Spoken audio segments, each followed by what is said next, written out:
author, and director who is deaf, genderqueer, transmasculine, Chinese, and Jewish. He has given talks all over the country on the intersections of art, disability, queerness, race, and he has been inspiring us since he launched his YouTube channel back in May 2017.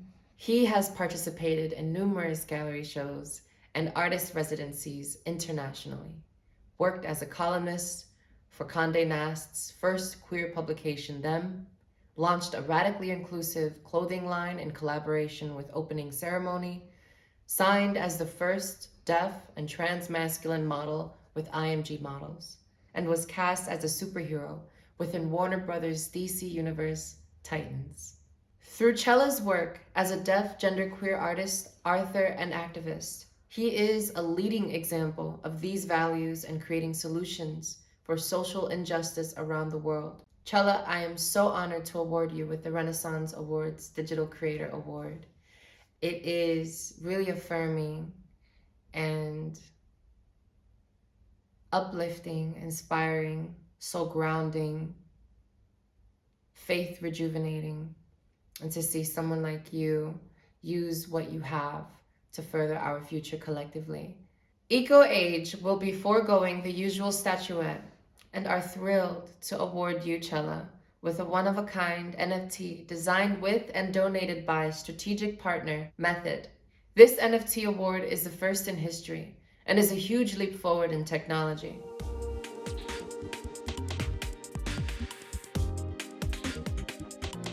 You've been so strong and you've been so open, Cella, and strong in showing vulnerability about the complexities of your identity and your transition journey. So I wanted to ask, why did you feel it was so important to share these very intimate moments in your life in such a transparent way? That's a great question. I owe so much to social media and the internet, honestly. Growing up in a small town in central Pennsylvania, the way that I was able to find representation because it wasn't tangible was through the internet and through social media. So there were just rabbit holes that I would go down on my phone at night, exploring what it means to be trans, what it means to be disabled, what it means to be a person of color. And I could do all of this anonymously within the privacy of my own bedroom. And that was so beautiful because it was a tool that I could use at a time when I was not ready to be out so publicly. So when I finally was able to make all those connections and I felt comfortable enough and confident enough within myself to be able to share that with the world, I was like, how could I not? How could I not give back to the same communities that have helped me so much without seeing all of these different things online, even though most of these people have no idea, the impact that they're making because they don't see the effects because it's all virtual.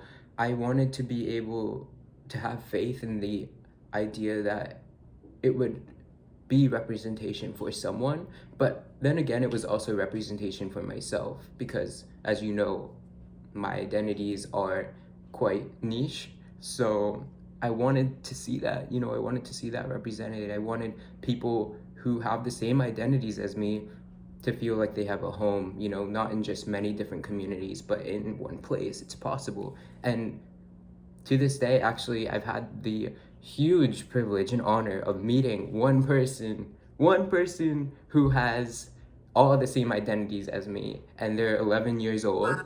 Yeah, I never thought it would happen. They're 11 years old, and they live in New York, and I wouldn't have ever connected with them otherwise. So I'm just so grateful for the internet and the tools that it's allowed. So my answer is kind of, I guess, because I'm privileged enough to be able to do it comfortably and feel safe, how could I not? That's so important, especially like for those of us who have experiences that are just really rare. Like trans people are a demographic in general that is already really rare, like in the population. And not only are we vulnerable, but we don't show up in many. And so then for someone who has those very unique intersections that you share with them, like I can imagine how affirmed they're going to feel, and that especially as they grow up and start to see and meet and connect with different people, they're going to know that there's a place for them in the world because you showed them that. I was thinking about you when you were talking, like, so many people watching Pose and like watching your upcoming projects and everything. Like, you are that for so many people as well. If I had seen Pose when I was in elementary school, I would I would have connected the dots so much more quickly and probably found so much self-empowerment at a younger age. So, I mean,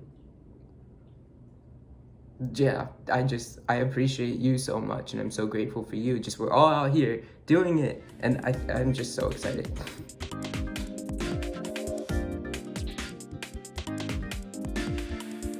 So I wanted to know about a little more about what inclusivity and accessibility means to you, especially as somebody who, you know, you won't see too much of yourself being included in many things. You are a first for so many of the spaces that you step into. So what does that mean to you, for accessibility and inclusivity to both be so interwoven in your experiences, and how important it is to have that? What does it mean to you? What does it mean to me? That's such a general question. But for me, I think the answer is constantly evolving and changing because it's about balance. And balance means that there is this fluidity that always is happening. And at first, you know, it meant not compromising my identity for anyone. And that meant fighting with so much fire, right? And so much energy, to a point where I realized I was actually so depleted and so exhausted. And sometimes it was getting change to happen, and sometimes that is the way to fight. But what I realized since is that it's more of a balance, inclusivity and accessibility. It's more of a balance that sometimes you need to make compromises, and that was the hardest pill that I have ever had to swallow. But sometimes those compromises actually benefit you. So in some moments, if they're very small, I will just accept the situation at times for how it is to preserve my own energy. And then I have realized that's a form of self-care.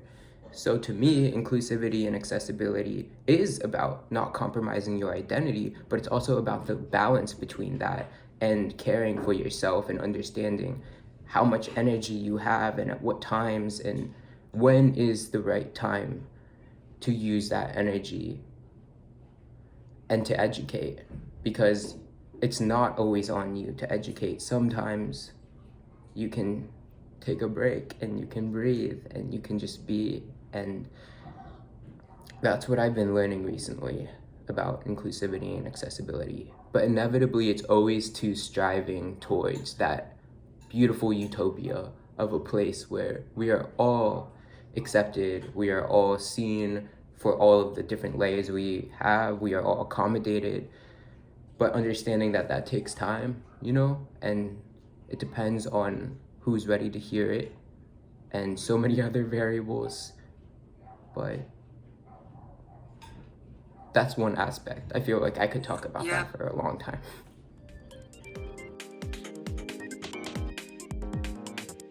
What is your method of change? There's so many different methods depending on the timeline of change, and also change in respect to who. So for me, I think change is about acceptance because it's always happening. There's never a moment that things are not changing. All the time. And I've had to just radically accept all change, even when it's change that I would not necessarily like to happen. But in terms of the outside world, I think it's a large part of the acceptance has been that things move slow, a lot slower than I wish they would. And it's ironic because I feel like we're in this day and age where we're being told that so much change is happening at a pace that it's never happened before because of like technological advancement and visibility of like various marginalized groups. But I'm still like, we're not there yet, you know? But then it goes back to our conversation before where I'm like, but we are in a way, because this is a moment, this moment right here, I feel so appreciated and understood and present. And the world that I'm striving towards exists in this moment. And I'm accepting that, and that's change that feels so good, you know? So it depends. I mean, my method of change is largely relative to acceptance.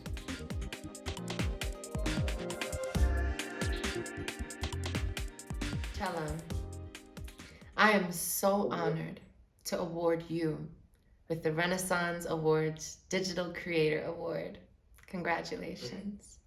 Thank you. Thank you so much. I'm so honored that you're the one giving it to me. I feel like you are almost like a piece of me. We've had so many like intersecting experiences of our lives, and I feel like I'm talking to almost like a version of myself when I chat with you.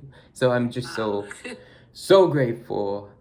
Um, this I'm so grateful for you and for everyone in, you know, the queer, disabled, BIPOC communities, for my family who are largely the reason that I believe I'm still sitting here. You know, I'm grateful for the kid that was inside of me growing up who persisted and could feel the inequities of the world and knew that he had to do something about it eventually. I think that his passion is largely what still fuels me to this day, leaning into that, being in touch with him, like the deepest part of myself.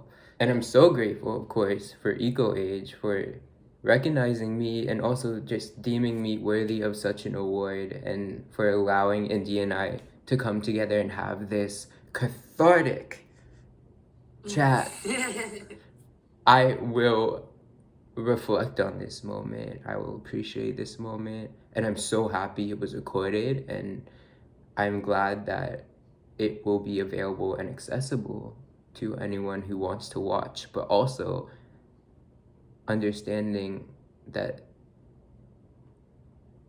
this present moment, like us being here together, everything that we said was for this moment, you know? I'm glad it was recorded, but it also wasn't for the intention of being shared that way, and I think that makes it all the more special.